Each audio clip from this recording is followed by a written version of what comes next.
아멘. 우리에게 왕 대신 예수 그리스도께서 우리를 다스리심에 감사를 드립니다. 오늘 또 사무엘서 말씀을 함께 나눌 때 하나님께서 말씀의 은혜를 우리 모두에게 베풀어 주시기를 원합니다.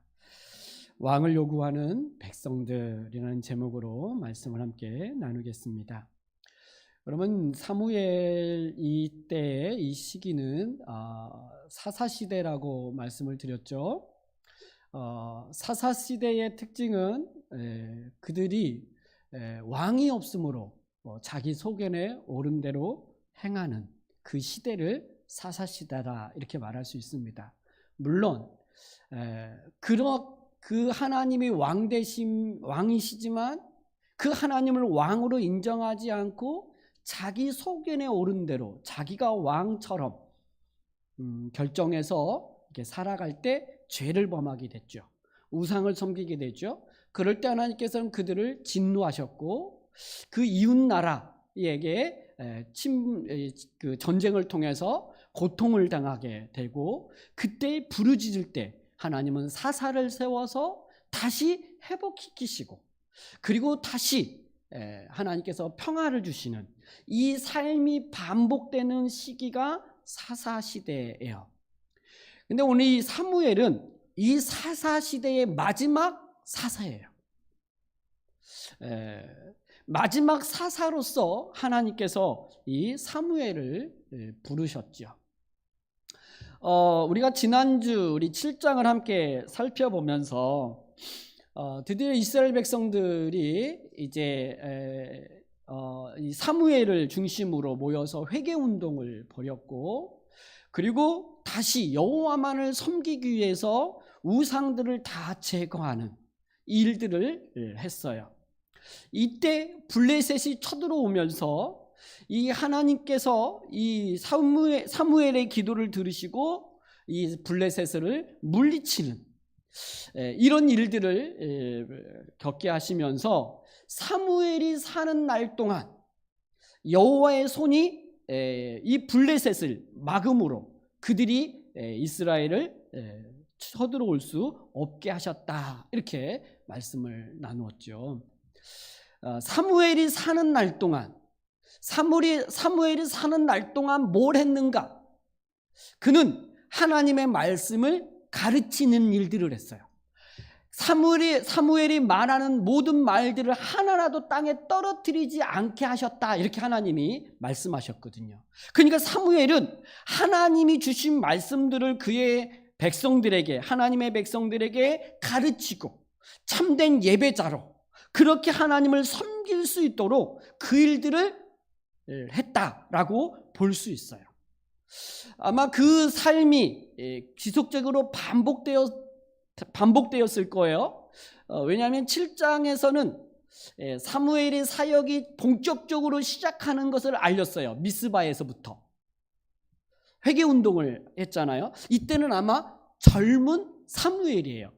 근데 오늘 8장에 딱 넘어오면서 첫 절 8장 1절이 뭐예요? 사무엘이 늙음에.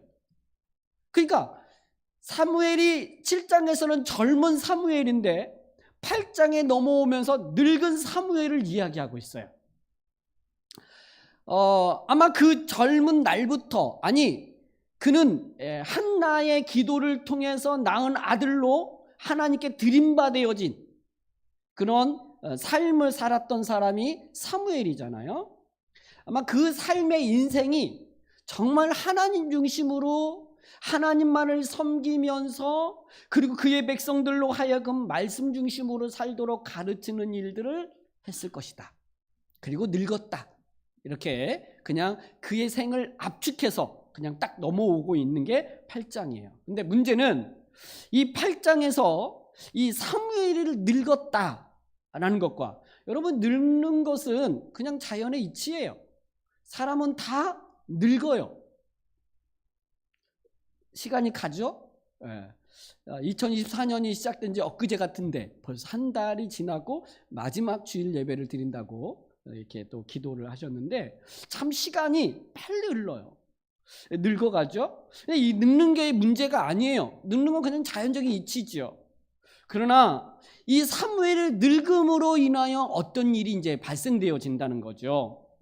아마 사무엘이 늙으면, 나이를 많이 먹으면 이제 뭐 여러 가지 열정도 식기도 하고, 또 체력적으로 어려움도 생기고, 아픈 곳들이 하나하나 생기고, 눈은 침침해지고, 먹어도 소화가 안 되고, 뭐 이런 일들이, 늙음의 증상들이 나타났겠죠.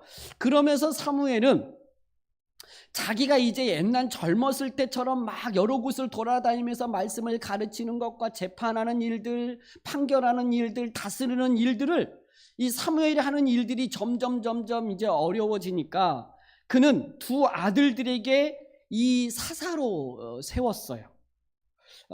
누가? 사무엘이 자기 두 아들을 이스라엘로 사사로 세워서 부엘세바에서 사사로서의 직무를 감당하죠.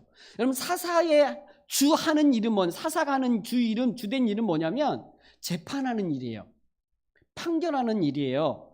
죄를 지었을 때 공정하게 판결을 내려서 죄를 지은 사람 죄의 어떤 그 값을 치르도록 하고, 그리고 바르게 살아가도록 이런 일들을 하는 것이 사사의 주 일이었고, 또 하나님의 말씀을 가르치는 일들이었어요.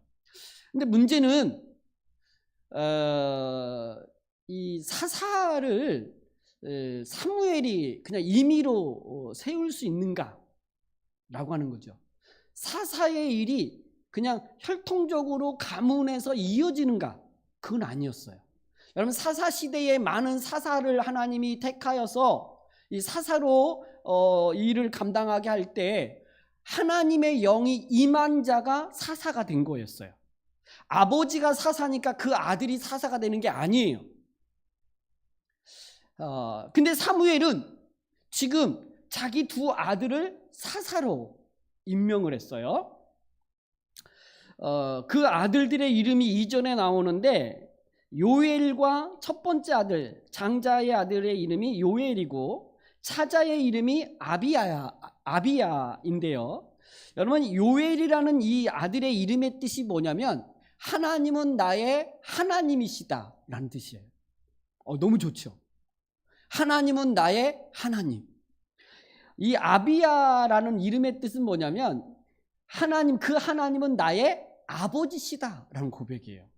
너무 좋죠. 우리 이제 아들들, 자녀들을 낳을 때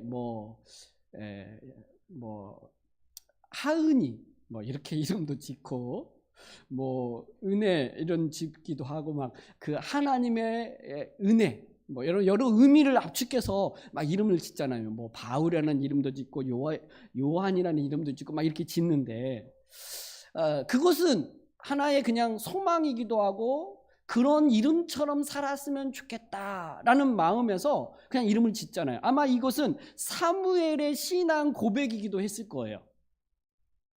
그 아버지가 그 믿는 하나님을 향하여서 그 자녀들도 그렇게 하나님만이 나의 하나님이 되시고 그 하나님이 나의 아버지 되심을 고백하면서 살아가도록 하라고 이름을 지었을 거예요.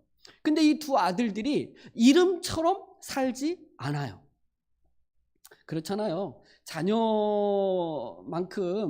이게 부모의 마음대로 안 되잖아요. 그렇게 기도로 키우고 이렇게 해도 자녀들이 그렇게 잘 자라지 못하는 경우들도 간혹 있죠. 이 사무엘의 아들들도 그랬던 것 같아요. 이 사사로 좀 세워서 정말 바르게 좀 이스라엘 백성들을 좀 잘 다스렸으면 좋겠는데, 3절에 보니까 이 두 아들들의 행위에 대해서 이야기하는데, 그의 아들들이 자기 아버지의 행위를 따르지 아니하고 그 아버지 사무엘의 길을 가지 않아요. 그러니까 하나님 중심으로 그 하나님의 말씀을 따라 살지 않고 자기의 이익을 따라서 뇌물을 받고 판결을 굽게 하니라, 이렇게 말해요. 참 안타깝죠. 이걸 보면서 누가 생각이 나요? 엘리의 두 아들, 홈리와 비느하스, 그 두 아들들의 죄를 보고 그들의 죄 때문에 하나님이 그 엘리의 가정을 심판하는 이야기를 첫 번째 사무엘은 하나님의 계시의 말씀으로 들었던 사람이에요. 그러면 사무엘에게 있어서는 앞으로 결혼해서 내가 자녀를 낳으면 그 자녀만큼은 그 엘리의 가정을 보면서 잘 양육해야 되겠다. 누구보다도 그런 마음을 가지고 자녀들을 키웠을 것 같아요.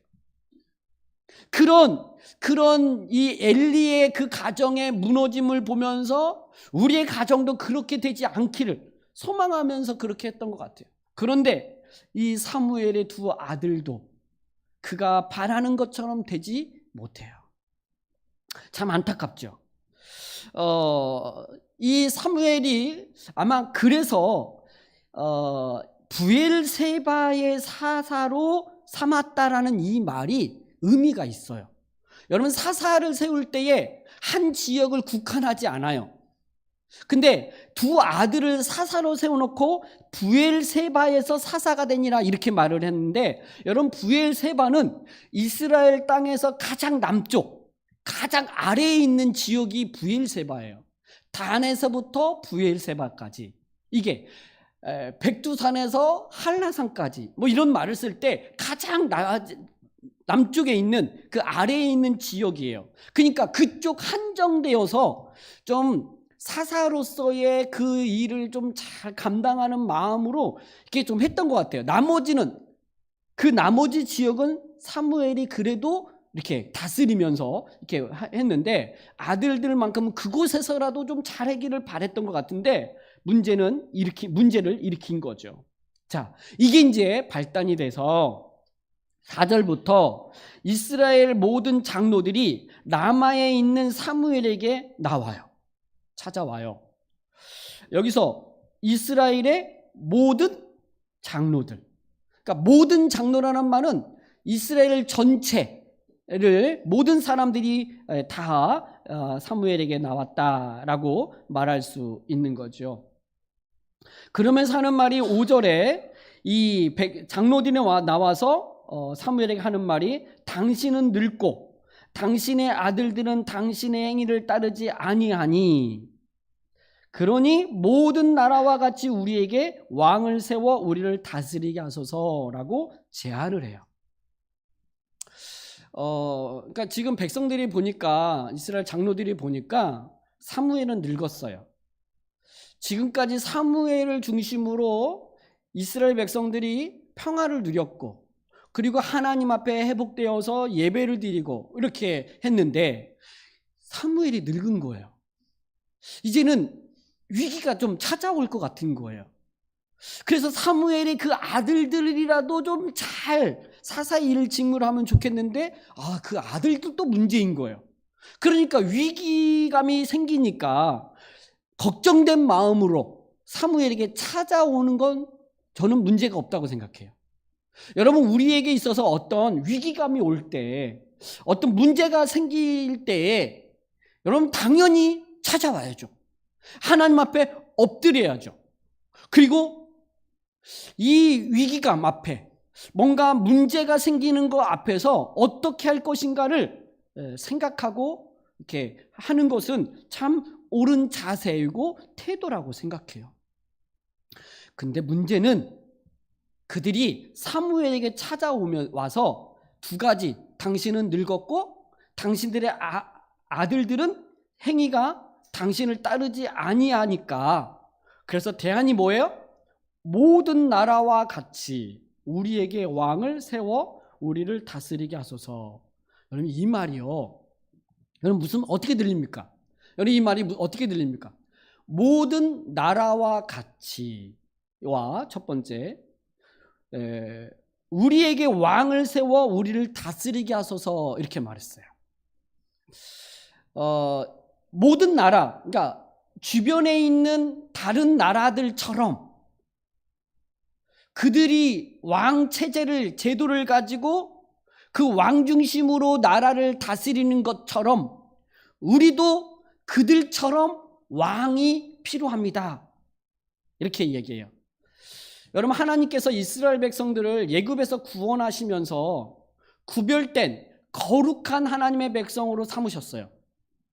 여러분, 이스라엘 백성들은 모든 나라와 같이 되기 위해서 이스라엘을 세운 게 아니에요.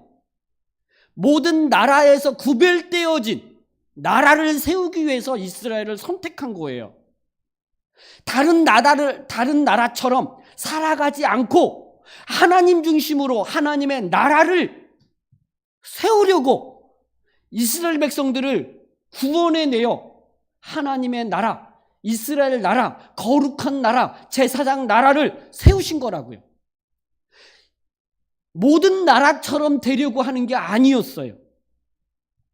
근데 이스라엘 백성들은 세상 사람들처럼 그들이 살아가는 것들이 보기에 좋으니까 우리도 저들처럼 살게 해달라고 요청하는 거예요.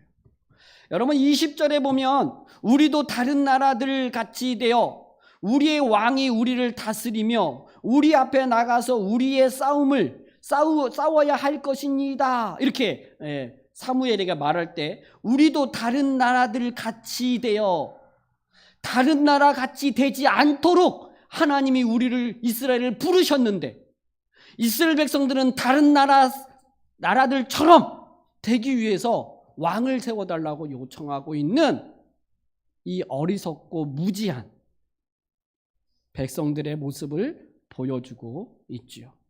겉으로 볼 때는 참 좋아 보이기도 해요. 와, 화려하고 저 왕 중심으로 참 시스템이 쫙 갖추어지고 조직적이고 정말 뭔가 좀 참 그럴싸해 보이는 그런 나라. 우리처럼 왕도 없이 그때 뭐 문제가 생기면 우리에게 모였다가 뭐 싸우기도 하고 또 흩어지면 그저 그냥 이렇게 흩어져 가는 이런 조직적이지 않고 체계적이지 않는 이런 나라 말고 저런 체계적이고 시스템이 갖춰지고 조직적인 그런 견고한 성처럼 보이는 그런 나라를 우리에게도 허락해달라고 요구하고 있는 거예요.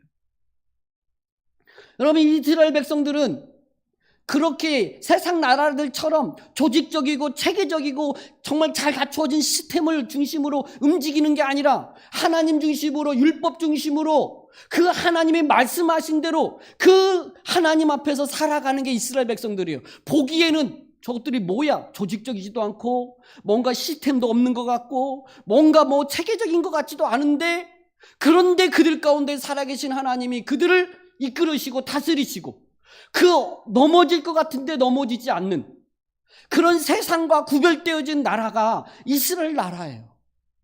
오늘 우리가 예수 그리스도를 믿고 우리가 구원받은 신자들도 세상 사람들이 갖추어진 그런 화려한 것들을 장착하는 게 아니라 그 화려한 것이 없고 그저 우리에게는 그냥 아무것도 없음에도 만족하고 기뻐하고 감사하며 하나님을 예배하고 하나님 중심으로 살아가는 우리의 모습을 보면서 세상 사람들은 저것들이 뭐냐? 정말 아무것도 아닌 것 같다라고 느껴지고 우리조차도 그들의 눈으로 시각 우리를 보면서 이렇게 연약하고 보잘것없는 우리가 뭘 할 수 있는가? 이렇게 말할 때 우리 연약하고 보잘것없는 우리 가운데 살아계신 하나님이 우리를 다스리시고 우리와 함께 하시고 그분이 나의 하나님 되신다라고 고백할 때 그 어떤 것도 넘어뜨릴 수 없는 강한 군대가 되는 것이고 나라가 되는 것이죠.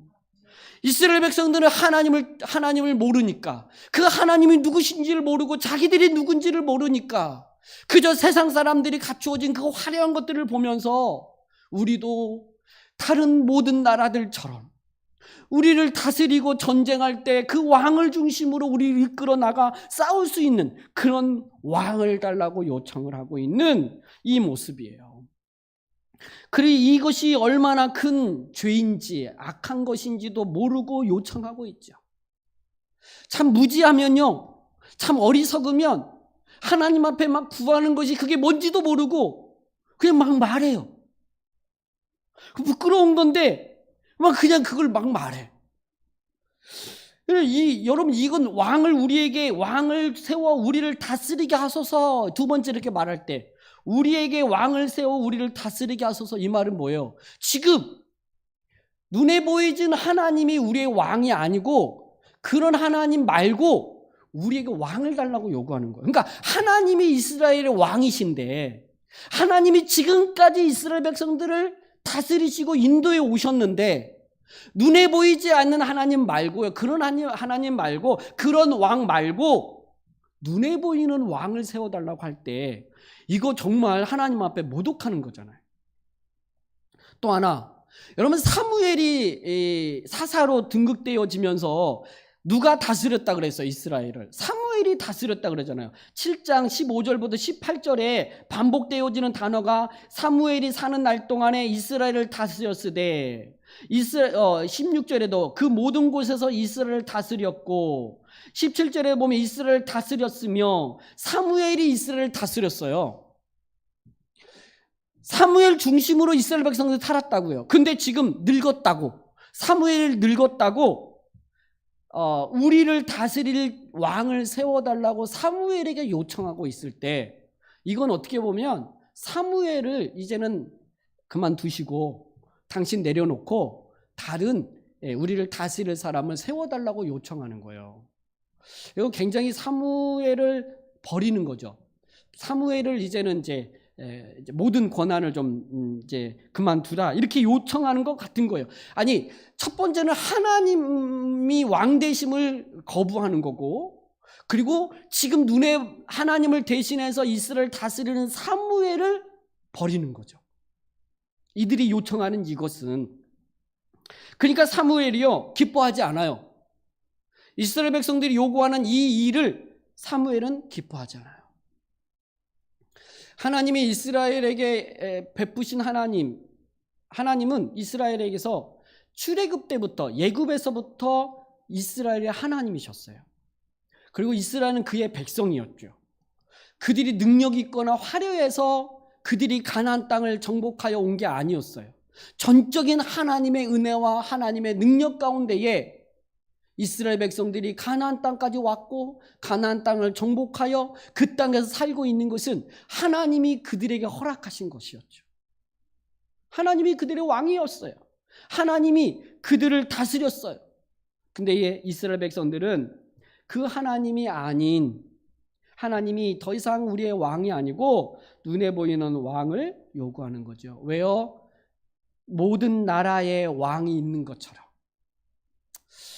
우리 세상을 보면서, 세상의 화려함들을 보면서 그 화려함이 좋아 보일 때 우리는 나도 저렇게 됐으면 좋겠다, 나도 저거 가졌으면 좋겠다, 나도 저것처럼 살았으면 좋겠다, 이렇게 생각하면서 갈 때 그것을 좋아 보이게 되고 그것을 구하죠. 저는 그 세상의 화려함들, 세상의 모든 나라들처럼 나도 왕이 필요하다 이렇게 말할 때 세상 사람들이 살아가는 게 뭡니까? 부자 되었으면 좋겠다. 그 사람들은 출세했으면 좋겠고, 성공했으면 좋겠고, 안전했으면 좋겠고, 이것이 그들의 삶의 목표요, 방향성이고 모든 삶의 기반이잖아요. 그래서 그것을 위해서 모든 삶을 살아내요. 얼마나 열심히 사는지 몰라요. 그것을 이루기 위해서, 그것을 얻기 위해서 얼마나 분주하게, 얼마나 열심히 사는지 몰라요. 근데 그리스도인들조차도 그들처럼 나도 부자 되었으면 좋겠다, 나도 성공했으면 좋겠다, 나도 저들처럼 화려한 삶을 누렸으면 좋겠다, 이것을 추구한다면, 그걸 소망하면서 하나님 앞에 나도 부자 되게 해주세요, 나도 성공하게 해주세요, 나도 모든 걸 이걸 누릴 수 있도록 해주세요 라고 기도하면서 그것을 쫓아가는 것. 그래요, 하나님은 주실 수 있죠. 그런데 정말 하나님이 원하시는 게, 우리에게 원하시는 게 그걸까요? 하나님을 하나님 되게 하고, 하나님을 참되게 예배하고, 나를 죄와 사망에서 구원하셔서 그 하나님의 자녀요, 하나님의 백성이요, 하나님의 나라를 상속받을 수 있는 자가 되게 하셨는데, 고작 우리가 구하고 소망하는 것들이 그것이라면 이스라엘 백성들과 뭐가 다르겠는가? 이런 걸 구하는 걸 기뻐하지 않아야 되는데 우리는 저를 포함해서 그것을 구하고 따를 때가 참 많지요. 사무엘은 이 이스라엘 백성들이 구하고 있는 이것에 대해서 기뻐하지 않았어요. 그리고 어떻게 보면 화가 나기도 하고 속상했을 거예요. 지금까지 내가 늙었지만 지금 하나님 말씀으로 너희들을 이스라엘 백성 다스리고 있는데 나한테 찾아와 가지고 왕을, 당신 말고 우리를 다스릴 왕을 세워달라고 말할 때 버림당하는 느낌, 정말 지금까지 자기가 해왔던 그 모든 사역들에 대해서 참 부정당하는 느낌, 이런 마음이 들었을 거예요. 그래서 참 속상했어요. 화가 나기도 하고. 근데 사무엘이 그런 마음, 속상하고 감정이 그렇게 왔을 때 화를 내기보다는 사무엘이 취한 행동은 뭐냐면 여호와께 기도하매, 이거예요. 여호와께 기도하매. 여러분, 기뻐하지 아니하여 여호와께 기도하매. 사무엘이 그것을 기뻐하지 아니하여 그들에게 진 화를 내고 막 그들을 책망하고, 물론 하고 싶었을 거예요. 너희들 정신 차려라. 지금 뭐 하는 것들이냐. 지금 하나님이 우리의 왕 되시는데 너희가 구하는 게 뭔지도 모르고 구하냐. 막 화를 낼 수도 있는데 사무엘이 뭐예요? 여호와께 기도하매. 기도해요. 그랬더니 여호와께서 사무엘에게 이렇게 말씀하세요. 7절에 여호와께서 사무엘에게 이르시되 백성이 내게 한 말을 다 들으라. 이는 그들이 너를 버림이 아니요 나를 버려 자기들의 왕이 되지 못하게 함이니라. 사무엘아, 너를 버리는 게 아니고 저들이 나를 버리는 거야. 내가 더 이상 그들의 왕이 되지 못하도록 저들이 지금 그렇게 한 거야 라고 하나님이 말씀하고 있는 거예요. 그러니까 하나님도 버림당한 거예요. 그러니까 하나님도 버림당하고 사무엘도 버림당하고 있는 거예요, 이스라엘 백성들에게. 근데 이 버림당한 이 일이 처음이 아니라 8절에서 하나님이 사무엘에게 이렇게 말해요. 내가 그들을 애굽에서 인도하여 낸 날부터 오늘까지 그들이 모든 행사로 나를 버리고. 여러분, 그들이 모든 행사로 할 때 이 행사로가 아니라 하는 일마다 나를 버렸다요. 그러니까 출애굽 때부터 그 광야에 가서 40년 광야 생활할 때 하나님 앞에 어찌하여 우리를 이 광야에서 죽게 하냐고 원망하고 불평하고, 뭐 고기가 없다고 원망하고, 물이 없다고 원망하고, 길이 험난하다고 원망하면서 막 우상을 섬기는 이 행태가 이스라엘 백성들은 그 출애굽 때부터 지금까지, 여러분, 애굽에서 인도하여 낸 날부터 오늘까지 그들이 모든 행사로 나를 버리고 다른 신을 섬긴 같이 내게도 그리하는도다, 이렇게 말할 때 이미 이스라엘 백성들은 끊임없이 하나님을 버렸다는 이야기예요. 근데요, 은혜가 되는 게 뭐냐면 이스라엘 백성들은 좋을 때는 막 좋다고 하다가 조금 어려우면 그렇게 하나님한테 원망하고 불평하고, 좀 더 좋아 보이는 손에 잡힐 만하고 좀 더 안전할 만한 것들이 있으면 그것을 쫓아서 숭배하고 있는 이런 삶을 살았던 이스라엘 백성들임에도 불구하고 하나님은 지금까지 그 이스라엘을 사랑하셨고 하나님은 돌보셨어요. 저는 이게 은혜인 거죠. 이게 하나님의 사랑과 은혜죠. 이스라엘은 버렸는데 하나님은 이스라엘을 한 번도 버린 적이 없어요. 하나님은 끝까지 이스라엘 백성들을 지키시고 보호하셨어요. 물론 하나님을 버리고 다른 신을 섬기며 우상을 섬기며 할 때 하나님은 그것 때문에 너무 고통스러우면서 진노하셨죠. 벌하시기는 해요. 왜? 공의의 하나님이시니까. 하나님은 자비의 하나님이시면서 공의의 하나님이시니까 그 죄를 두고 볼 수는 없어요. 심판하시죠. 하지만 심판 중에서도 긍휼을 베푸시는 하나님이 우리 하나님이시죠. 그들은 버렸지만 하나님은 여전히 그들 가운데 함께 계시고 있는 그 은혜가 너무 크다 생각이 들어요. 사무엘이요, 속상해가지고 사무엘이 나를 버린 것처럼, 우리 가정을 버린 것처럼 이스라엘 백성들이 그렇게 느꼈을 때 하나님이 사무엘을 위로하잖아요. 너를 버린 게 아니야. 나를 버린 거야. 내가 더 이상 그들의 하나님이 왕이 되지 못하게 하는 거야 라고 말해줘요.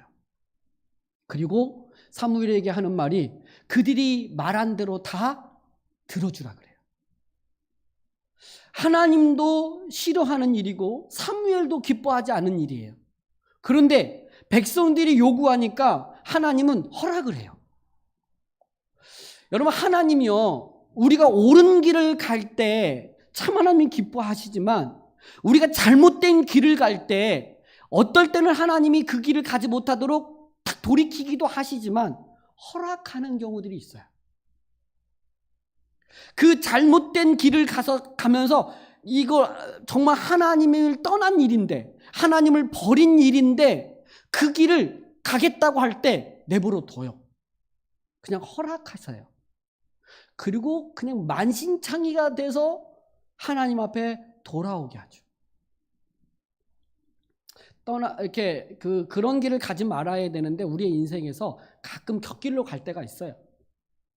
그 곁길로 갈 때 저는 하나님의 어떤 은혜와 섭리 속에서 그 모든 삶이 주어진다. 돌이켜서 다시 하나님의 은혜로 나와 이렇게 바른 어떤 신앙을 가져야 되지만 참 그 고통이 참 큼에도 불구하고 그냥 내버려 둬요. 그래서 하나님이 허락을 하죠. 그렇게 다 들어줘라 이렇게 말해요. 그리고 허락하면서 대신 그들에게 경고의 메시지를 하라고 그래요. 왕 제도가 가지고 온 이 병폐가 무엇인지를 하나님께서 사무엘을 통해서 그 백성들에게 말씀을 하죠. 그 이야기가 10절부터 18절까지 내용이에요. 이스라엘 백성들이 요구하는 왕 제도를 도입하면, 그 왕 시스템을 갖추면 어떤 일들이 일어나는지를 말해줘요. 그래서 9절에 그렇게 말하죠. 그러므로 그들의 말을 듣되 너는 그들에게 엄히 경고하고 그들을 다스릴 왕의 제도를 가르치라. 엄히 경고하고. 이 경고의 말씀을 딱 들으면 돌이켰으면 좋겠어요. 하나님의 말씀이 딱 선포되면 아멘 하고 그 말에 순종하고 따르면 좋겠어요. 그런데 아멘이 안 나와요. 그 경고의 말씀이 안 들려요. 그냥 고집대로 가죠. 자, 왕의 제도가 어떠한지를 10절부터 18절까지 이야기하는데 뭐 쭉 다 살필 필요는 없어요. 무슨 내용이냐? 왕이 세워지면 그가 너희의 아들들을 데려다가 그의 병거와 말의 어거하게 하리라. 그러니까 왕이 너희의 자녀들을 데리고 가서 왕을 섬기는 일을 하도록 할 거라는 거예요. 너의 아들들, 너의 딸들을 데려다가 할 것이고 자기의 밭을 갈게 하고 왕의 추수거리를 하게 하고 왕의 병거를 들게 하고 만들게 하는, 그러니까 왕을 위해서 일을 시킬 거라는 거예요. 또 하나, 너희에게 가장 좋은 것들을 왕에게 드려서 왕이 자기 신하들과 자기 관리들에게 줄 것이다. 여러분, 이 가장 좋은 것을, 포도원과 밭에서 감람원에서 나온 제일 좋은 것들은 사실 누구에게 주는 거예요? 하나님께 드리는 거죠. 10의 1조는 누구에게 드려야 돼요? 하나님께 드리는 거예요. 그런데 왕이 세워지면 그 가장 좋은 것과 그 모든 소산의 11조를 왕에게 드릴 거라는 거예요. 그리고 너희는 그의 종이 될 것이라 17절에 말하죠. 너희가 그의 종이 될 것이다. 그러니까 왕의 종이 될 것이다. 이때 왕으로 말미암아 너희가 부르짖게 될 텐데 18절에 너희가 택한 왕으로 말미암아 부르짖되, 이 부르짖대가 뭐냐면 여러분 예굽에서 바로 왕 아래에서 그 바로의 그 핍박에 부르짖을 때 그 부르짖음과 같은 단어예요. 여러분 이방 나라가 쳐들어와서 그 이스라엘 백성들을 괴롭힐 때 백성들이 부르짖대 할 때 그 부르짖과 같은 거예요. 그러니까 지금 대상이 바뀐 것뿐이에요. 전에는 애굽의 왕, 블레셋 사람들,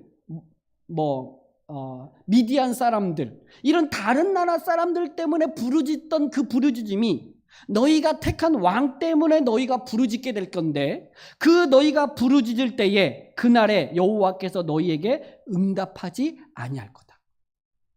왜? 왕에게 하는 그 모든 걸 누구에게 해야 되는 거예요? 여호와 하나님께 해야 되는 일이거든요. 근데 하나님께 안 하고 지금 너희가 다른 나라들처럼 왕을 세워 그 왕에게 이렇게 할 건데 할 거냐? 너희가 이렇게 됨에도 불구하고 그렇게 할 것이냐라고 묻는 거예요. 그랬더니 19절에 백성이 사무엘에게 말 듣기를 거절하여. 백성이 사무엘의 말을 거절해요. 안 듣는 거예요. 그러면서 하는 말이 아니로소이다. 우리도 우리 왕이 있어야 하리니 우리도 다른 나라들 같이 되어 우리의 왕이 우리를 다스리며 우리 앞에 나가서 우리의 싸움을 싸워야 할 것이니이다 하니라. 안 들어요. 백성들이 사무엘의 말을 이렇게 왕 제도가 도입되면 이 왕 시스템으로 인하여 어떤 일들이 너희가 당할 것인지를 알려주는데 안 들어요. 그리고 아니라고 말해요. 우리에게 왕이 필요하다는 거예요. 그래서 이 사무엘이 하나님께 다시 그 말을 듣고 여호와께 아뢰죠. 백성들이 이 왕 제도에 대해서 계속 요구합니다. 그랬을 거예요. 그랬더니 22절에 여호와께서 사무엘에게 이르시되 그들의 말을 들어 왕을 세우라. 그래서 사무엘이 백성들을 다 각기 성읍으로 돌려보내요. 알았어, 이제 왕 세워줄 테니까 자 너희 집으로 돌아가. 이렇게 하고 9장에서 이제 왕을 세우는 이야기, 초대 왕 누구예요? 사울 왕 세우는 이야기가 펼쳐지게 되는 거예요. 자, 이게 오늘 8장의 내용들입니다. 여러분, 하나님은요 창세기 때부터, 천지를 창조하실 때부터 하나님은 왕이셨어요. 그리고 하나님은 끊임없이 하나님의 왕 되심을 드러내셨고, 그리고 그를 섬기는 자들로 하여금 그 왕 되신 하나님 앞에 순종하기를 원하셨어요. 그런데 인간은, 사람은 끊임없이 하나님의 왕 되신 그분의 다스림을 거절하고 스스로 왕이 되어 그 하나님 말씀 앞에 순종하기보다는 불순종하는 이 죄악들을 범했어요. 지금도 마찬가지. 하나님은 지금도 우리에게 너희의 왕이 누구냐고 이야기해요. 너를 다스리는 이가 누구냐? 너의 삶의 인생의 주인이 누구냐라고 말해요. 내 인생의 주인이 나냐? 내 인생의 주인 나니까 내가 알아서 하겠다. 아니요. 여러분의 인생의 주인은 하나님이세요. 여러분의 인생을 다스리시는 이는 주님이 왕으로서 여러분을 다스리세요. 누가 나의 왕이신가의 이야기예요. 성경은 누가 나의 왕인가? 하나님의 왕되심을 거부하고 세상의 사람들이 그 화려함을 가지고 있으면 그것이 모든 것에 다 만족이고 행복인 것처럼 이야기하지만 그 세상에 가지고 있는 화려한 것들은 우리에게 행복을 주지 않아요. 거짓된 것이고 그것은 가짜예요, 가짜. 진짜 우리에게 행복은 하나님으로부터 오는 거고, 그 하나님만이 참된 안식을 주시는 거고, 거기에 기쁨이 있고 거기에 모든 삶의 의미가 있는 거예요. 자기를 중심으로 살아가려고 하는 삶의 태도를 바꾸셔야 돼요. 나를 중심으로 세상을 살려고 하지 말고 하나님 중심으로 세상을 살려고 하셔야 돼요. 비록 보잘것없어 보이고 가진 거 없고 힘이 없어도 이 천지를 창조하신 전능하신 하나님이 나의 아버지 되시고 그분이 나의 하나님 되신다면 나의 초라함은 초라함이 아니에요. 나의 가진 것이 없는 게 아니죠. 구하면 아버지께서 있어야 될 걸 다 아신다. 그러므로 먹을 거, 입을 거, 마실 걸 구하지 말고 먼저 그의 나라와 의를 구하라. 이렇게 말씀하시는데 안 믿어요. 염려하지 마라. 예, 안 믿어요. 그냥 염려하죠. 그냥 우리는 염려하고 그냥 그 먹을 거 그냥 입을 거 그냥 그걸 쫓아가고 그것이 있어야만이 자기의 인생이 성공이고 만족이고 될 거라고 생각하면 가요. 안 믿어요. 하나님의 말씀에 아무리 선포돼도 안 믿어요. 그리고 끝까지 그거 가져봐야 돼요. 끝까지 그 왕을 가져봐야 돼. 그리고 그 가져와서 그것 때문에 부르짖는 일이 있어 봐야 돼. 그 왕을 구해서 그 왕 때문에 왕으로 말미암아 부르짖되 이 부르짖는 일이 와봐야 그때 정신 차려요. 탕자가 아버지의 재산을 가지고 나가서 지 것도 아니야. 아버지 재산을 달래. 아버지가 죽지도 않았어. 죽어야 아버지의 분깃을 나누는데 안 죽었는데 달래. 그럼 줘요, 아버지가. 그거 준 걸 가지고 지가 잘 살 거라고 생각해서 떠났는데 살아봐서 한번 거지가 돼봐야 아버지를 기억해요. 이게 어리석은 인간의 모습인 것 같아요. 이 어리석음을 계속 구해요. 그리고 그렇게 가면 때 이거 돌이켜야 되는데 우리가 못 돌이켜. 이게 참 안타까운 것 같아요. 하나님이 왕이신가? 나의 삶의 왕은 누군가? 이 고민, 이 질문을 저는 계속 해야 된다고 생각해요. 우리 교회를 다스리시는 이는 누군가? 하나님이시죠. 여러분의 가정을 다스리시고 통치하시는 이는 누군가? 하나님이시죠. 이 고백, 그리고 하나님이 나의 왕 되심을, 주 되심을 고백하는 이 신앙의 고백이 있어야 돼요. 저는 예배 때나 기도할 때 그냥 그런 고백을 했으면 좋겠어요. 사무엘이 자기 아들들의 이름을 요엘이라고 하고 아비야라고 말하잖아요. 요엘아, 아비야야 라고 말할 때 하나님은 나의 하나님이십니다. 아비야야 부를 때 하나님은 나의 아버지십니다 라고 고백하는 거 있잖아요. 고백은요 정말 중요해요. 알잖아요. 말하지 않아도. 아니요, 말해야 돼요. 그냥 하나님은 나의 하나님이시고 나의 아버지시고 나의 전능하신 하나님이라는 이 고백은요 기도할 때 그냥 계속 고백하는 거예요. 그러니까 기도할 것이 없다라고 말하지 말고 하나님이 나에게 누구신가를 고백하는 것, 그것이 정말 중요하다고 생각해요. 삶에서도 하나님이 나에게 누구신가를 고백하는 것들이 순간순간 우리의 일상의 삶 속에서 고백되어지면서 살아가야죠. 하나님은 나의 왕이십니다. 나를 다스리시는 이가 주님이십니다 라고 고백하면서 가야 돼요. 이스라엘 백성들은 눈에 보이는 왕을 거부하고 눈에 보이는 왕을 요구했어요. 여러분, 왜 근데 이런 이스라엘 백성들이 왕을 요구할 때 하나님이 허락했을까요? 이게 잘못된 게 암에도 불구하고 하나님은요 이 이스라엘 백성들이 왕을 요구할 때 허락하신 것은 사사시대를 끝내고 싶은 거예요. 첫 번째, 사사시대를 끝내고 싶은 거예요. 그 어두운 시대를 끝내고요, 왕정시대를 열고 싶은 거예요. 진짜 왕이 없음으로 자기 소견에 옳은 대로 행하는, 그래서 사사를 통해서 하나님의 왕되심을 그렇게 외쳤던 430년의 사사시대를 끝내고 왕정시대를 열고 싶은 거예요. 무슨 이야기냐? 두 번째는 그 사람인 왕이, 인간 왕이 하나님만이 우리의 왕 되십니다라고 고백하는 그런 왕을 세우고자 이 이스라엘 백성들이 요구를 허락해요. 인간 왕이 하나님만이 참된 왕이시라고 고백하며 그 하나님의 왕되심 앞에 순종하는 모습을 갖는 이것을 하시려고 하신 거죠. 그게 누굽니까? 다윗 왕이에요. 다윗 왕. 이 다윗 왕을 통해서 진정한 왕이 누군지를 드러내고 싶은 거예요.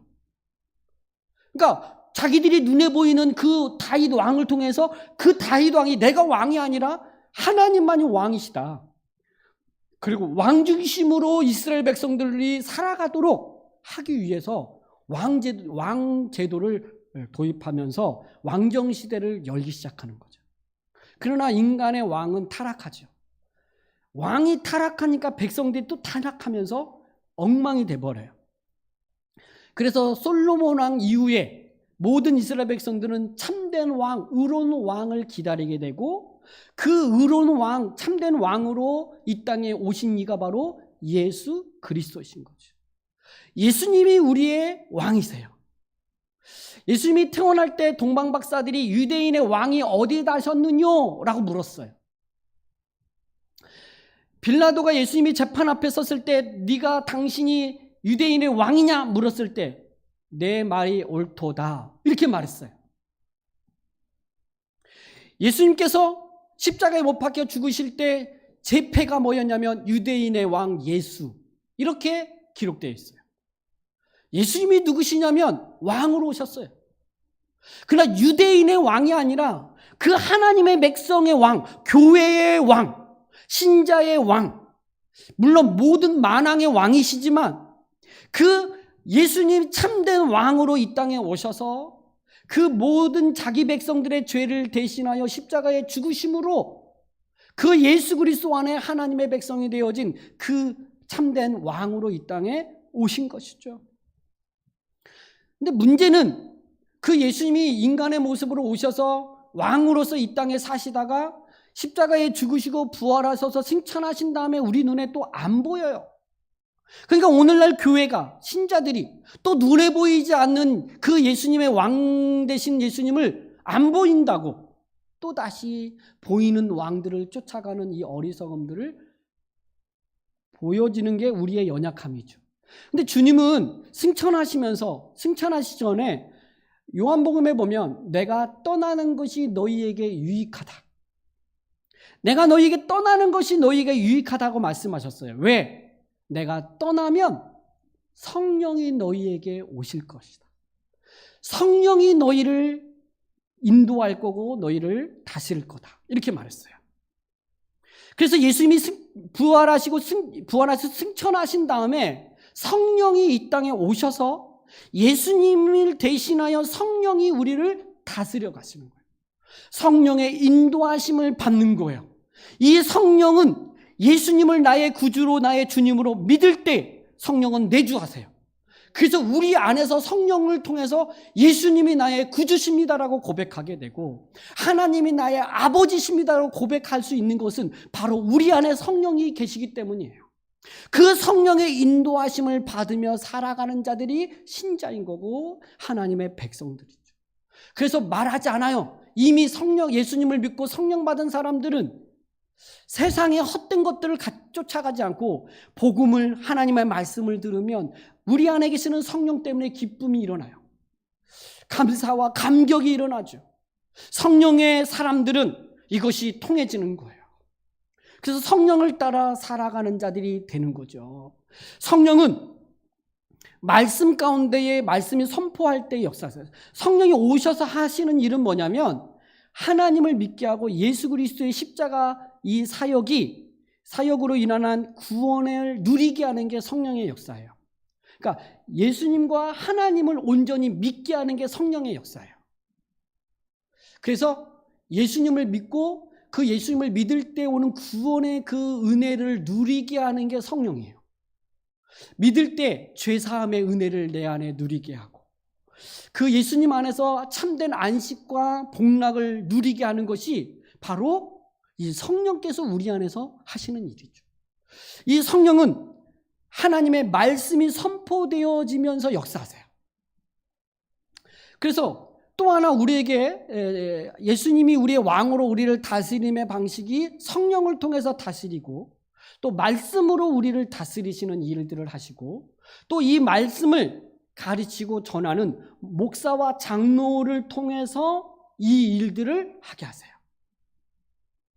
그러니까 지금 부정적이고 비판받을 수 있는 이런 생각하지 말고 이상한 목사 이야기하지 말고 이상한 교회 말하지 말고 원래 성경에서 우리에게 주고자 하는 이 다스림의 방식을 그냥 들으세요. 하나님은 예수님이 왕으로 이 땅에 오셔서 성령을 통해서 다스리고 성경을 주셔서 성경을 통해서 우리를 다스리시면서 또 목사와 장로를 세워서 우리를 다스리게 하죠. 예수님이 부활하셨을 때 요한복음 21장에 보면 베드로에게 찾아오셔서 예수님이 말씀하셨어요. 너 나 사랑하냐? 그랬더니 네, 주님이 아십니다. 그랬더니 내 양을 먹이라. 또 다시 예수님이 베드로에게 너 나 사랑하냐? 그랬더니 내 양을 치라. 또 물었어요. 너 나 사랑하냐? 네, 주님이 아십니다. 내 양을 먹이라. 뭐예요? 예수님이 하셨던 이 사역을 베드로에게 넘기시면서 주님의 양, 예수님이 있는 교회를 잘 먹이고 잘 다스리라. 치라는 말은, 칠이라는 말은 다스리다는 말이에요. 이 일을 사도들에게, 제자들에게 위임한 거예요. 사도들은 또 교회에 목사와 장로를 세워서 그들로 하여금 하나님의 말씀을 잘 가르치고 그 잘 치리하도록 이 일들을 허락하신 거죠. 그래서 교회에 하나님의 다스림의 통치의 방식들이 어떻게 우리 가운데 이루어진가를 봐야 돼요. 성령을 통해서, 말씀을 통해서, 주님을 대신한 목사와 장로를 통해서 예수님이 왕으로서 우리를 다스려 가시는구나. 그렇다면 오늘 우리는 그분의 다스림에 순종하고 그분의 인도하심 따라 살아가야죠. 여러분은 누구의 다스림 안에 있습니까? 자기 소견에 오른 대로 나도 예수 믿고 나도 제사장이니까 내가 성경 보고 내가 다 알아서 신앙생활 잘할 수 있다? 아니요. 우리를 그리스도의 몸으로 부르셨고 한 몸으로 되게 하셨어요. 혼자 안 되니까 교회로 살라고 이야기하신 거예요. 그래서 이런 삶을 추구하셔야 돼요. 여기 안에서 주님의 통치와 다스림이 이루어지기 때문에 그런 거죠. 이스라엘 백성들의 그 어리석음에도 불구하고 그들이 구하는 것이 무엇인지도 모르고 그렇게 구하는 이 하나님의 왕되심을 거부하는 이런 어리석음이 아니라 오늘 우리의 삶의 왕이 누구신가를 다시 한번 생각하고 또 고백하면서 정말 나는 주님의 통치와 다스림 가운데 살아가는 자인가 생각하면서 주의 말씀을 따라 성령을 따라 살아가는 저와 여러분이 되기를 주님의 이름으로 축복합니다. 기도하겠습니다. 우리 한번 같이 말씀을 붙들고 기도했으면 좋겠습니다. 여러분의 삶에 사무엘이 늙었고 그 가정의 아들들을 기대했는데 아들들도 참 문제가 많아서 이제 어떻게 해야 되나 라고 할 때 하나님 앞에 어떻게 해야 됩니까? 라고 묻기보다는 대안을 가지고 나와서 어려우니까 아니니까 우리에게 왕을 달라고 하는 이 어리석음. 사무엘이 늙고 아들들이 문제가 있다고 해가지고 하나님의 왕 되심을 거부하고 자기들에게 왕을 구하는 어리석음이 아니라 물어야죠. 하나님의 길이 무엇입니까? 이런 힘든 어려운 상황 속에서 하나님의 뜻은 무엇입니까? 라고 물어야 돼요. 대안을 가지고 오지 말고 그 하나님이 원하신 게 무엇인가를 물어야 되겠죠.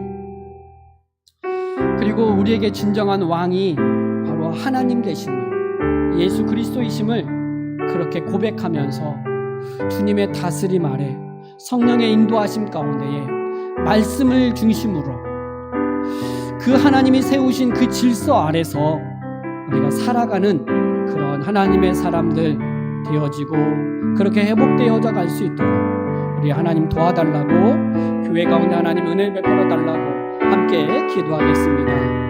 하나님 아버지 감사합니다.